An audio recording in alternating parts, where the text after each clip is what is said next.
नमस्कार, मैं हूं केशव तिवारी और अलग अंदाज में रहती हैं खबरें हमारी। सफेद कुर्ता वाले की फोटो को गौर से देखिए। इनका नाम है संजय राय। ये मैहर के रहने वाले हैं। ये पार्टी चद्दर की तरह बदलते हैं। इनका कोई दीन ईमान नहीं है। यह अपने आप को नेता कहते हैं। हालांकि इनकी अब कोई हैसियत नहीं है मैहर में कि भविष्य में यह कोई चुनाव लड़ लें।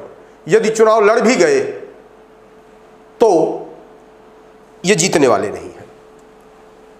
यदि चुनाव लड़े भी तो शायद पार्षदी का भी चुनाव अपने चाल चरित्र चेहरे के दम पर नहीं जीत पाएंगे। कुछ लोग भारतीय जनता पार्टी की टिकट को जीत की गारंटी मानते हैं। मध्य प्रदेश के अंदर विधानसभा चुनाव के दौरान भारतीय जनता पार्टी की लहर थी, बावजूद इसके अमरपाटन से रामखिलावन पटेल चुनाव हार गए। अब आप इससे अंदाजा लगा सकते हैं कि यदि व्यक्ति का स्वयं का काम करने का तौर तरीका ठीक नहीं होगा, बातचीत करने का तौर तरीका ठीक नहीं होगा, तो वह व्यक्ति भारतीय जनता पार्टी की टिकट पाने के बाद भी चुनाव नहीं जीत पाता।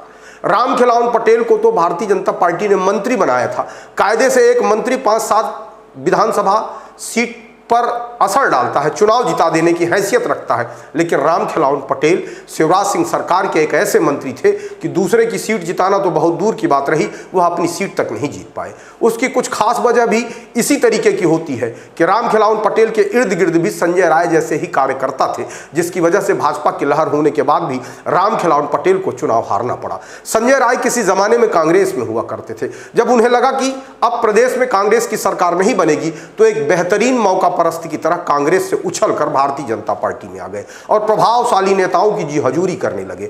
2023 के विधानसभा चुनाव के दौरान पूरे प्रदेश में हल्ला था कि इस बार भारतीय जनता पार्टी की सरकार नहीं बनेगी और कांग्रेस स्पष्ट बहुमत की सरकार बनाएगी।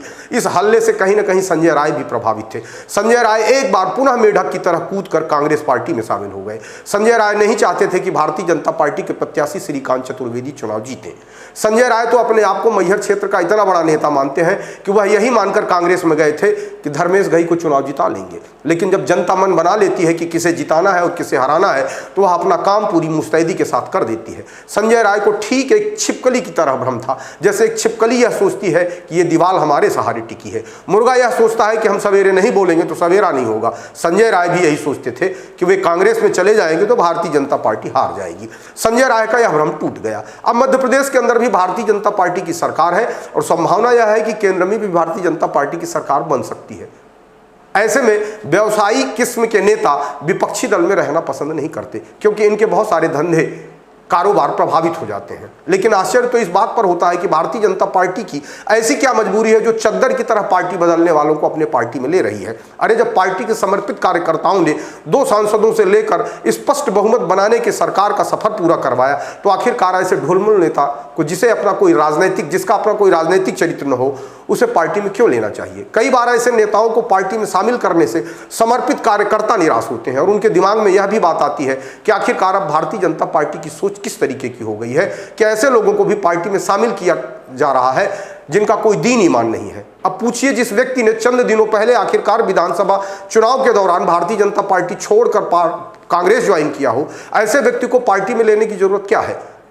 अगर भारतीय जनता पार्टी इतनी ही अच्छी पार्टी थी तो जैसे ही विधानसभा चुनाव के परिणाम आए वैसे ही भारतीय जनता पार्टी में संजय राय को आ जाना चाहिए था। लेकिन लोकसभा चुनाव के वक्त ही भारतीय जनता पार्टी ज्वाइन करने के पीछे का मकसद क्या है, यह बात आम जनता की समझ से परे है। और कायदे से तो अब भारतीय जनता पार्टी के छोटे और बड़े कार्यकर्ताओं को भी ऐसे दल बदल नेताओं के बारे में संबोधन करना चाहिए कि जब यह किसी कार्यक्रम में आए तो भारतीय जनता पार्टी के नेताओं को अपने संबोधन में यह कहना चाहिए कि भारतीय जनता पार्टी के समर्पित कार्यकर्ता एवं दल बदल करके आने वाले कार्यकर्ताओं का भी हम अभिनंदन करते हैं। कम से कम ऐसे लोगों को उनकी वास्तविकता का पता तो चलना चाहिए कि वह कर क्या रहे हैं, उन्हें समाज और जनता किस नजरिए से देख रही है। वैसे भी आज की तारीख में नेता अपने आप में एक संपूर्ण गाली है, ऐसा व्यंग्यकार लोग कहते हैं। और व्यंग्यकारों में इस तरीके के कमेंट संजय राय जैसे नेताओं को देखने के बाद ही शुरू किए होंगे। कई बार व्यंग्यकार तो यह भी कह देते हैं कि गिरगिट भी इन नेताओं को देखकर शर्मा जाता है। इस तरीके के भी कमेंट कहीं न कहीं संजय राय जैसे नेताओं को देखने के बाद ही व्यंग्यकारों ने किया होगा।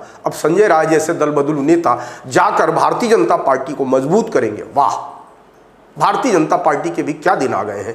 पार्टी भी अब यह निर्णय नहीं कर पा रही है कि कैसे लोगों को पार्टी में लेना चाहिए और कैसे लोगों को नहीं लेना चाहिए। संजय राय के भारतीय जनता पार्टी में शामिल हो जाने के बाद पार्टी के कुछ समर्पित कार्यकर्ताओं ने सोशल मीडिया में अपने कमेंट भी वायरल किए हैं और तमाम तरीके की टिप्पणी भी कर रहे हैं। इस तरीके की टिप्पणी से कहीं ना कहीं भारतीय जनता पार्टी की छवि अवश्य खराब होती है।